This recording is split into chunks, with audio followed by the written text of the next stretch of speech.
उसके अलावा डॉक्टर अंजू सेठ, एक जो बात आ रही थी कि बच्चे का ग्रोथ नॉर्मल हो रही है नहीं, पेरेंट्स को तो हमेशा लगता है कि मेरा बच्चा सबसे कमज़ोर है या सबसे दुबला है, लेकिन वो पैरामीटर्स या कौन से ऐसे लक्षण होंगे जिन्हें ये ज़रूर माता पिता सोच ले कि अगर ऐसे लक्षण आ रहे हैं तो हमें तुरंत डॉक्टर के पास चले जाना चाहिए?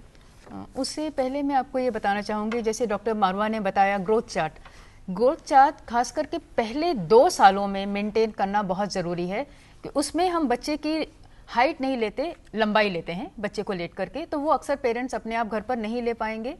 तो एक हर बच्चे का अक्सर पेरेंट्स अगर बच्चे को एक चाइल्ड स्पेशलिस्ट के पास लेकर जाएं तो वो आजकल ग्रोथ चार्ट बनाकर देते हैं जिसमें तीनों पैरामीटर्स होते हैं, वेट, हाइट और हेड सर्कम्फ्रेंस जिसकी हम बात कर रहे थे। तो उसको अगर हम नापते रहें, उसको मेंटेन करें तो हमें उससे मालूम चलेगा कि बच्चे का जो विकास है वो सही दर से चल रहा है। क्या क्या साइंस होंगे, किस तरह से पहचान की तो अगर उस दौरान में अगर हम देखें कि बच्चे का विकास दर नियमित, अगर आप ग्रोथ चार्ट दिखाएं तो उसमें कई लाइनें हैं, तो हम चाहते हैं बच्चे का वेट, हाइट लेकर के उन्हें सीरियली उसमें प्लॉट किया जाए। तो जो उसकी सीरियल प्लॉटिंग है, अगर हम ग्रोथ चार्ट दिखाएं तो वो एक पैरेलल लाइन बनती है उन लाइन से। अगर बच्चे के जो विकास है उन लाइन से पैरेलल नहीं चल रहा, देखते ही डॉक्टर आपको बता देंगे इस बच्चे का विकास सही नहीं चल रहा है। इसी प्रकार एक बड़े बच्चे का अगर जो विकास है सबसे नीचे वाली लाइन से काफी नीचे है तो सीधा आपको मालूम होगा कि ये और बच्चों से पीछे है। तो ग्रोथ चार्ट को देख करके माँ बाप बहुत आसानी से कह सकते हैं कि हमारे बच्चे का विकास और बच्चों से कम है, तो इसको हमें चेक जरूर कराना चाहिए। जी, तो महत्वपूर्ण बात अब ये सामने आ गई कि ग्रोथ चार्ट से ये तो पता चल जाएगा माँ बाप को कि बच्चे का विकास नहीं हो रहा है या थोड़ा कम हो रहा है। उसके बाद क्या करना ये भी समझेंगे, लेकिन उससे पहले आशा सिंह हैं दिल्ली से टेलीफोन लाइन पर। आशा जी, बहुत स्वागत आपका, पूछें सवाल। हाइट नहीं बढ़ रहा है। हाइट नहीं बढ़ रही है आपके बच्चे की? जी जी, ये बड़ी समस्या है, क्या करें? कितना बड़ा डॉक्टर अंजू से डिपेंड करेगा ये उम्र कितनी है आपके बच्चे की? जी, आपके बच्चे की उम्र कितनी है? 13 साल। 13 साल। और लड़की है? लड़का है या बेटा है या बेटी? लड़का है। बेटा है। ऐसे हमारे पास बहुत सारी ईमेल्स हैं डॉक्टर मारवा। इनका जवाब ये कि यदि लड़का है और 13 साल पे, इनको एक तो पहले नोट करना है कि हर 6 महीने में इनकी कितनी हाइट बढ़ रही है। पहली बात तो ज़रूरी है। कई लड़के जो होते हैं, अब इस स्टेज पे जो बॉयज़ की प्यूबर्टी स्टार्ट हो जाती है, तो नॉर्मली ग्रोथ स्पर्ट स्टार्ट हो जाता है 13 से, और मैक्सिमम 14 साल पे ये बहुत ज़्यादा ग्रो करते हैं। कई बच्चे जो होते हैं वो उनमें डिलेड प्यूबर्टी होती है। इसका मतलब ये हुआ कि नॉर्मल प्यूबर्टी से 1-2 साल के बाद शुरू होता है। तो यदि ये इनकी ग्रोथ नॉर्मल चल रही है और ये प्यूबर्टल स्टेज नोट करनी पड़ेगी डॉक्टर को कि किस स्टेज ऑफ प्यूबर्टी पे ये लड़का है इनका, कि ग्रोथ नॉर्मल है या एबनॉर्मल है। आप ये कह रहे हैं कि जो डॉक्टर अंजू सेठी ने भी पहले ये बात कही थी कि जो इस तरह से विकास होता है बच्चों में, लड़के लड़कियों में, वो ऐसा नहीं होता कि लंबाई एकदम बढ़ रही है, वो झटकों में बढ़ती है, स्पर्ट्स में आती है। That's right. तो मैक्सिमम जैसे लड़कियों में बताया 12 साल में मैक्सिमम स्पर्ट आता है जी। बॉयज के अंदर 14-15 साल। कब रुक जाता है दोनों में, एक बार स्पष्ट और कर दीजिए। बॉयज के अंदर मैंने बोला कि आपको 18 से 20 साल तक ग्रोथ चलती रहती है। अच्छा। मैक्सिमम स्पर्ट 14 साल पे आता है, वेरस गर्ल्स के अंदर मैक्सिमम जो ग्रोथ स्पर्ट आता है वो 12 साल में आता है। 10 से 12 सेंटीमीटर एकदम ग्रो करती हैं जी।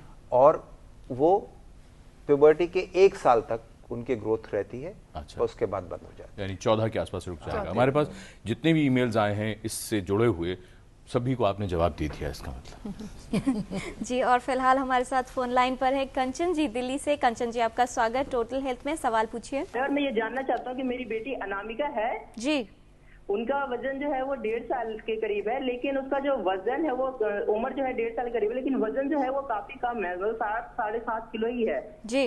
तो मैंने एक्चुअली पता किया था अपने पैनल से डॉक्टर के, तो उन्होंने कहा कि इसका वजन जो है बर्थ के समय 2 किलो 400 ग्राम था, जिसके कारण, यस मैम, जिसके कारण इसका वजन जो है वो धीरे धीरे बढ़ रहा है। तो ये भी समय लेगा, क्या ये ठीक है? क्योंकि डाइट में तो हम इसे हॉर्लिक्स और खाना पीना सब कुछ सही ढंग से देते हैं, लेकिन इसका वजन बढ़ नहीं रहा है। रेगुलर अगर 3-4 बार हमने वेट करवाया अभी पीछे, तो 7, 7.5, 7, 7.5 इस तरह से आ रहा है। फिर क्या कारण है मैम? जी, डॉक्टर अंजू सेठ। देखिए, 1.5 साल की उम्र में 7.5 किलो वजन उम्र के हिसाब से कम है।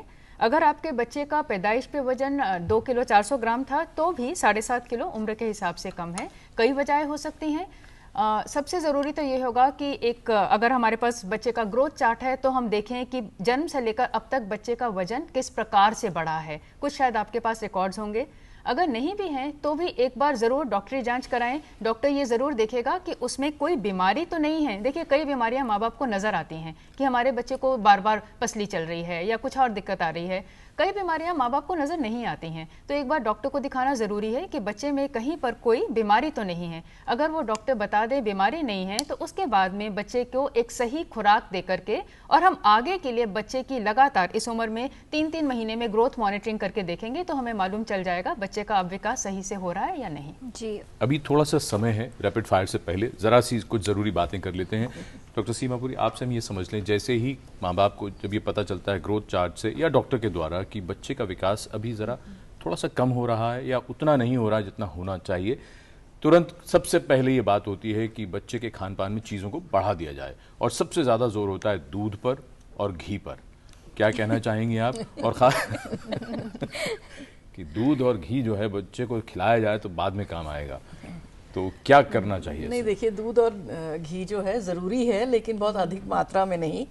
एक संतुलित आहार जिसको हम कहते हैं, जिसमें हम खाद्य वर्गों को 3 हिस्से में बांट सकते हैं। एक तो वही खाद्य पदार्थ हैं जो शक्ति प्रदान करते हैं, जो कि डाइट में बहुत ज़रूरी है।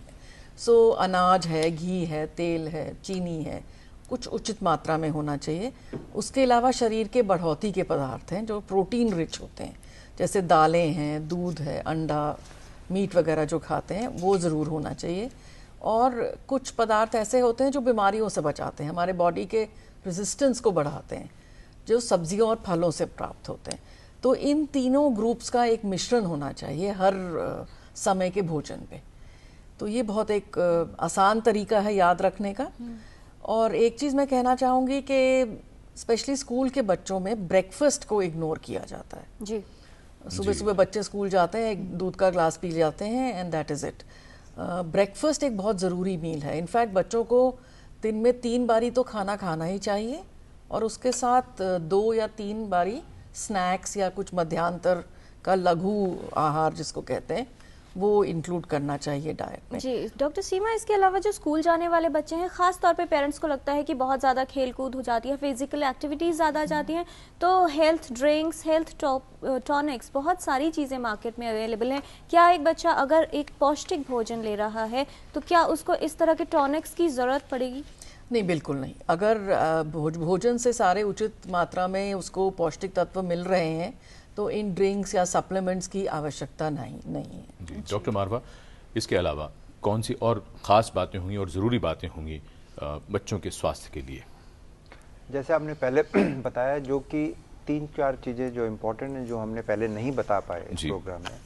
सबसे पहले ये है कि जो घर का जो इमोशनल एटमॉस्फेयर है, it should be very friendly for the child's growth. It should be stimulating, it should be warm, it should be caring. उस एटमॉस्फेयर में बच्चा बहुत जल्दी ग्रो करता है। Secondly, exercise is very very important for growth of not only bones, muscles, for even vital organs. So exercise forms a very very important part of growth besides this.